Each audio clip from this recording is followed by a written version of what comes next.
Saudações a todos que acompanham este canal do Grupo Socorrista Maria de Nazaré, onde abordamos o Evangelho de Jesus à luz do nosso tempo. Hoje abordaremos o capítulo 9 do Evangelho segundo o Espiritismo, Bem-aventurados os mansos e pacíficos.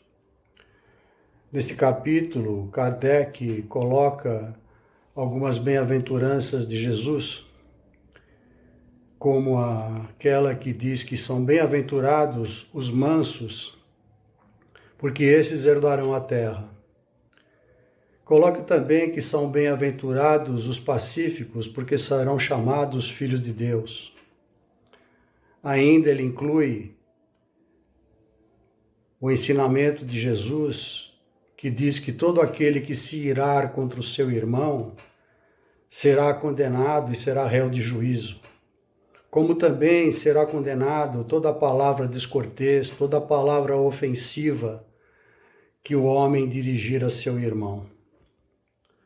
Podemos observar nesses ensinamentos de Jesus que, em uma parte, Jesus enaltece a doçura, a moderação, a mansuetude, a afabilidade, a paciência, que são característicos dos mansos e pacíficos. E na outra parte, ele condena a violência, a cólera, as ofensas verbais, as injúrias, que são atitudes contrárias à lei de Deus. A Terra, encontrando-se num momento de transição planetária, onde em um futuro muito breve estaremos num mundo regenerado, e neste mundo regenerado só haverá lugar para homens mansos, para homens que já extirparam de si atitudes de violência, de agressividade. Atitudes de homens que não sabem viver a verdadeira fraternidade. Só os mansos, dóceis, moderados serão capazes de promover a paz. E estes, sim, então serão dignos de serem chamados filhos de Deus. Porque precisamos entender definitivamente que Deus é amor. E sendo Deus amor, nós, como seus filhos, não podemos ter comportamentos diversos dessas atitudes de amor.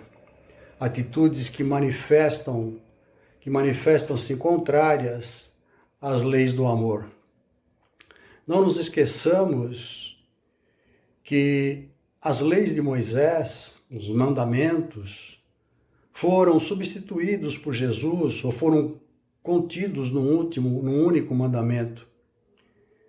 E ele enalteceu que o maior de todos os mandamentos seria amar a Deus sobre todas as coisas e ao próximo como a nós mesmos. Portanto, se Deus é amor e nós, seus filhos, somos amor, não é admissível que se tenha conduta, comportamentos contrários à lei do amor. A cultura religiosa nos mostrou na antiguidade um Deus que manifestava sua ira, rogando pragas e castigos contra os seus filhos. Isso foi um símbolo utilizado naquela época onde a humanidade estava na sua infância. Hoje sabemos que esse Deus amor é todo bondade, é todo justiça. E como tal, nós que já saímos da nossa infância e já estamos adquirindo a maturidade espiritual, não podemos ter atitudes que sejam contrárias a esta lei do amor. Urge que nós eliminemos todo e qualquer comportamento de violência, de agressividade, de ofensa, que sejam contrários à própria fraternidade. Tiago, na sua epístola, ele nos traz vários ensinamentos, e entre eles, ele nos ensina a prática da palavra de Deus. Portanto, ele diz que todo ato, todo ensinamento da palavra de Deus precisa ser acompanhada do seu exercício, da sua prática. Então ele diz assim, que todo homem que se irar, todo homem deve ser pronto para ouvir, todo homem deve ser lento para falar, e todo homem deve ser tardio para se irar, porque a ira dos homens não produz a justiça de Deus.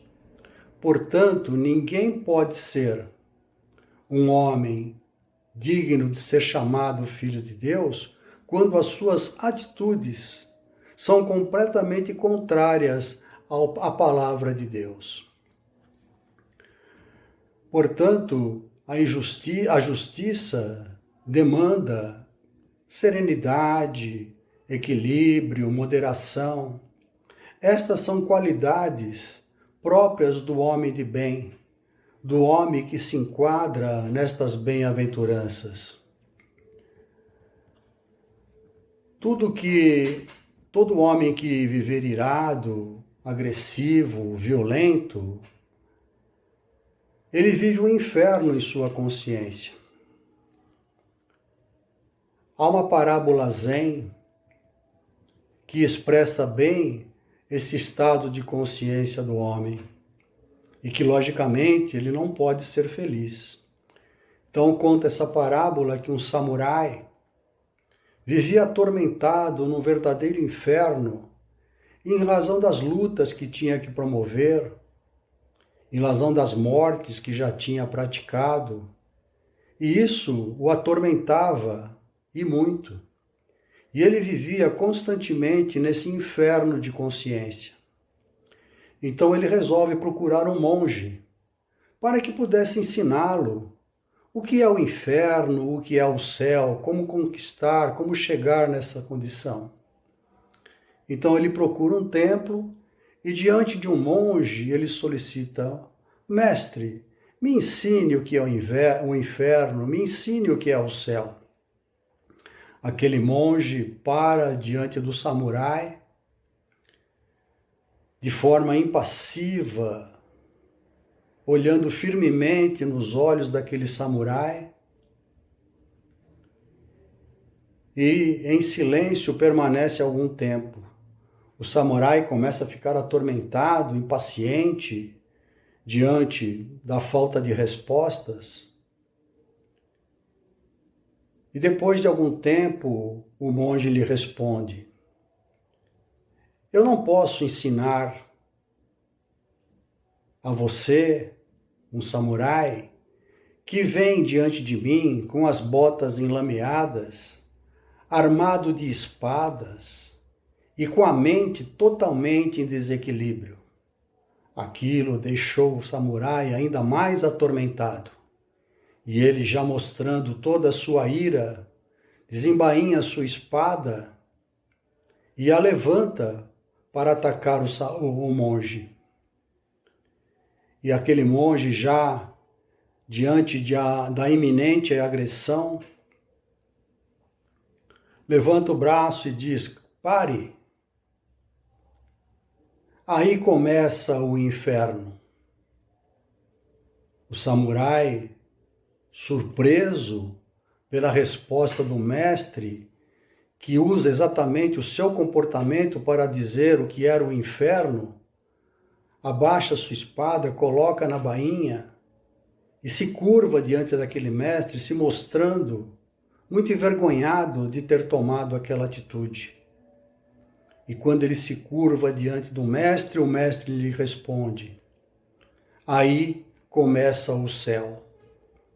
Portanto, o céu e o inferno está dentro de cada um de nós.